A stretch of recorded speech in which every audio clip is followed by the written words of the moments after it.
There is please and thank you, excuse me, and you're welcome.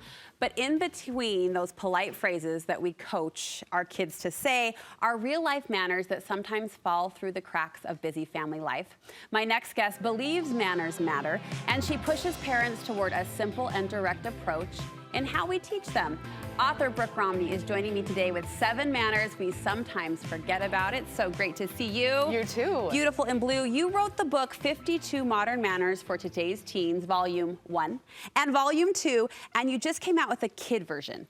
And I want to ask you, Brooke, manners and kids, it's sort of this buzzy topic. And I think some people say kids today are just rude. They're rude and they're missing out on these important manners. I think there's another argument where some might say our society has gotten more casual and the rules, the guidelines, the manners should follow suit.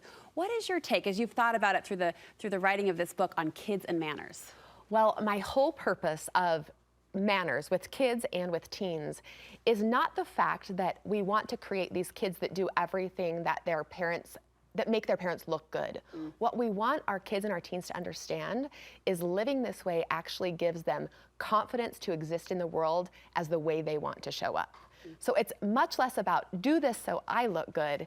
It's about do this so you can be empowered, so you can feel successful.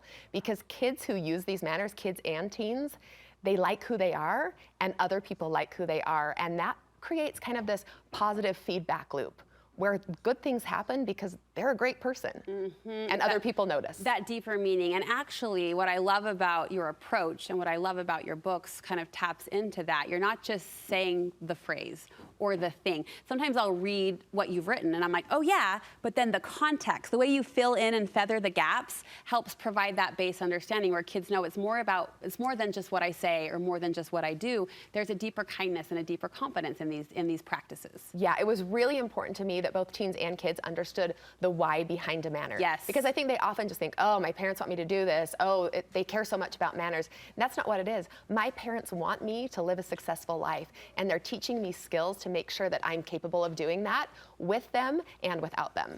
We've plucked from your pages and your book to compile our list today, 7 manners parents sometimes forget to teach.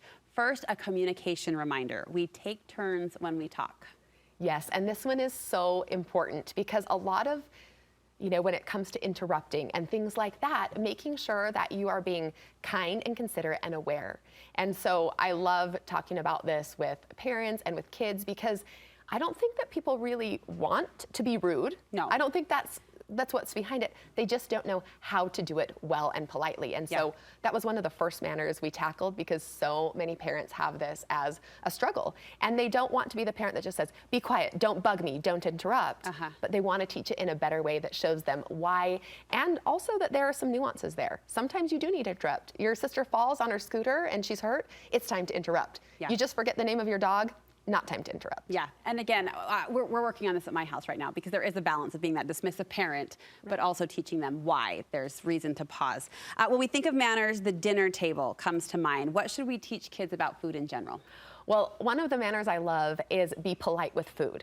And this comes because there's a lot of kids who just, because they're so innocent, they say whatever comes to mind. So when grandma puts food on their plate, they say, that's disgusting, I hate that food.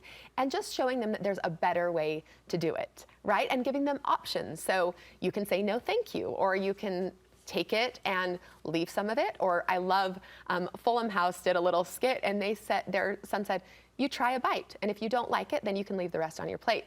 Brilliant. I didn't even put that in my book, but that came to his mind. We call it the no thank you bite at my house. Perfect. I think that stems from a Disney show, Tots. But taking a bite and then realizing, yeah, I can pass on that. So there's confidence, like you said. It goes back to that confidence in how we handle that. You believe privacy has a place in the manner conversation. So this is actually one that came from talking to some friends with younger kids. And their kids were playing hide and seek at their house.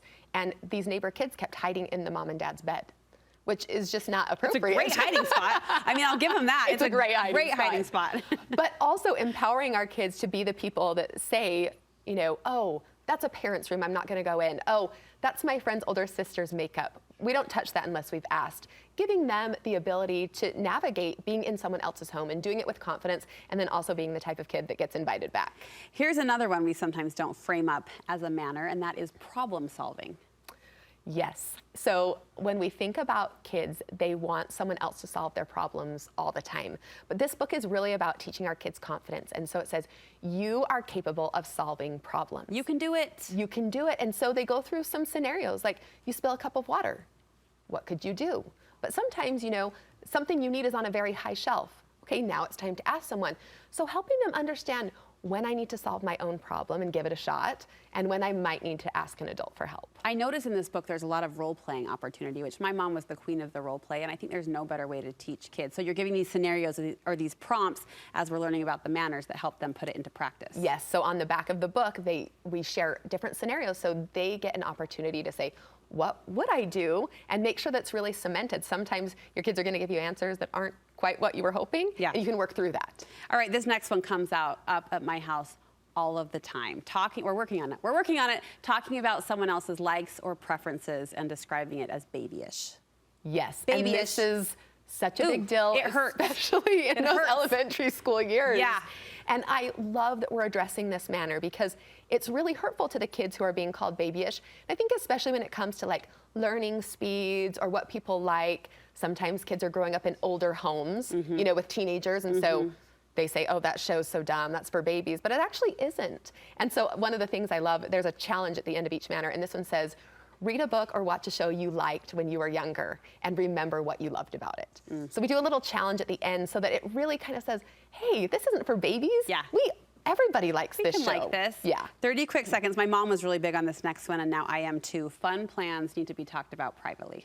Yeah, there's just a lot of hurt feelings that don't need to be hurt if our kids would just be a little bit more aware. So you're at a basketball game and you're inviting one friend over, go ahead and text him when you get in the car or ask him when no one else is around. And I think that just is being careful, being aware, and making sure that people aren't hurt for a reason they don't need to be hurt. And finally, know the difference between telling and tattling. These are just a few of the 52 manners in this awesome new book. Where can we get a copy?